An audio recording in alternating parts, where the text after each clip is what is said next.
अस्सलाम वालेकुम। मैं फारिग बैठा हुआ था तो फेसबुक को स्क्रॉल कर रहा था। स्क्रॉल करते करते एक वीडियो मेरे सामने आई जिसमें मैं बड़ा शॉक्ड हो गया कि एक ऑक्टोपस फैसलाबाद के कब्रिस्तान में आ गया है। हालांकि ये समुद्री जानवर है तो लेकिन खैर वो फैसलाबाद के कब्रिस्तान में आ गया और किसी कब्र के अंदर घुस के सुराख करके उसने भी टांगे बाहर निकाली हुई हैं। ऐसे ही लग रहा है जैसे कब्र में ना जो है ना अजाब के तौर पे अल्लाह ताला ने ऑक्टोपस को जो है उस कब्र में डाल दिया है। अब आप लोगों को लग रहा होगा कि ये जो है कोई शुगर लगा रहा है या मजाक बना रहा है। ठीक है, मेरी तबीयत में थोड़ा फन है लेकिन हर वक्त में फन नहीं कर रहा होता। आप खुद देख लें, ये मैं वीडियो चलाने लगा हूँ, यहाँ साइड पे आप देखें।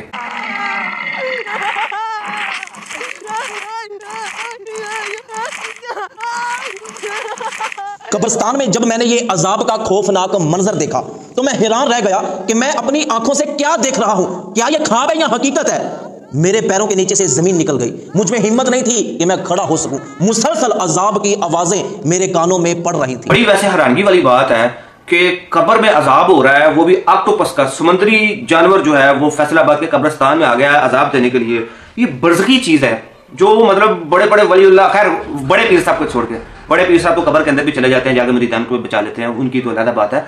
मैं मतलब दूसरे औलिया अल्लाह की बात कर रहा हूँ कि बड़े बड़े औलिया अल्लाह हैं, वो गुजरे हैं, हमारे भी इर्द गिर्द कई मज़ार है। किसी से ये साबित नहीं है कि उन्होंने ये कहा हो कि फलानी कब्र में मैंने अजाब जो है देखा है। उस कब्र का अजाब देखना तो मतलब जो नबी सल्लल्लाहु अलैहि वसल्लम के बाद जो है वो अहले बैत, फिर सहाबा, फिर ताबईन, इनसे भी साबित नहीं है कि किसी ने ये क्लेम किया हो कि कब्र में अजाब हो रहा है मैंने देखा। इस चीज ने मुझे यार सोचने पे डाल दिया कि यार ऐसा कैसे हो सकता है कि फैसलाबाद में ऑक्टोपस का कब्र के ऊपर अजाब हो रहा है। मैं आज वही तबलीगी जमात वालों वाली बात किया करूंगा कि पहले ये भाई जो थे मतलब खुसरे थे, लेकिन फिर अल्लाह ने इनको हिदायत दी तो तबलीगी जमात के साथ जुड़ गए। लेकिन बात यह है, कहानियां तो फिर चलती है, आपको पता है, कहानियां तो लिखी हैं। खैर कहानी कराने में एक्सपर्ट है और एडिटिंग के भी यार, एडिटिंग के 10 बाय 10। अच्छा यार मजाक बहुत हो गया, आप इसके ऊपर थोड़ा सा इस्लाही पॉइंट ऑफ व्यू से बात करते हैं।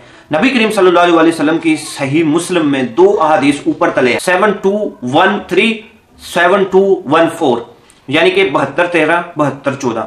आप सही मुस्लिम की ये 2 अहादीस खोलेंगे, 7213 बड़ी डिटेल में है और 72 जो 14 है वो थोड़ी शार्ट है। मैं वही आपको बता देता हूं कि नबी करीम सल्लल्लाहु अलैहि वसल्लम ने फरमाया कि अगर मुझे ये डर ना होता कि तुम लोग अपने मुर्दों को दफनाना छोड़ दो तो मैं अल्लाह से जरूर दुआ करता कि अल्लाह जो है आपको कब्र का अजाब सुनवा देता। अब देखिए नबी करीम सल्लल्लाहु अलैहि वसल्लम सहाबा कराम को मुखातब करके कह रहे हैं कि तुम लोग अपने मुर्दे दफनाना छोड़ दो अगर मैं तुम लोगों को कब्र का अजाब सुनवा दूं। दिखाना तो दूर की बात, लेकिन बड़ी ही अनोखी बात हुई है खैर कि कब्रिस्तान में जो है एक बेनमाजी औरत की कब्र है और उसको ऑक्टोपस का अजाब हो रहा है और एक भंगी चरसी जो वहां पर बैठ के टीका लगा रहा होगा खुद को, या कोई पाउडर सूंघ रहा होगा, या समाध का कोई नशा कर रहा होगा, या आइस पी रहा होगा, उस नशे में टुन्न होगा उसको फिर ख्याली दुनिया है, कुछ भी उसको आ सकता है। 26 मिलियन व्यूज है इसके ऊपर और तकरीबन 3,19,000 लोगों ने इसको शेयर किया है। तो आप यहीं से अंदाजा कर लें कि जाहलियत और गुमराही किस हद तक इस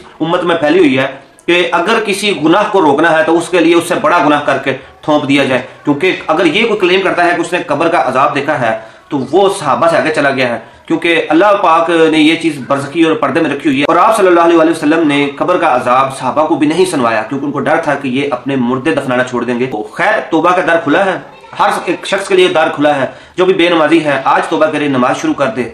अगर कोई फांसी का काम करता है तौबा करे, अल्लाह उसकी तौबा कबूल करेगा, अल्लाह माफ करने वाला है। मौत का गरगले से पहले पहले शिर्क की भी तौबा कबूल है। जो बंदा शिर्क भी करता है उससे भी तौबा कर ले और उस गुनाह से दूर हो जाए तो सारी चीजें उसकी कवर हो जाएंगी, क्योंकि अल्लाह ताला ने कुरान पाक में फरमाया है कि मैं बेशक शिर्क के अलावा जो चाहूंगा माफ कर दूंगा, लेकिन शिर्क की कोई माफी नहीं। कुरान पाक में अल्लाह ताला ने बारहा फरमाया है कि अक्ल इस्तेमाल करो।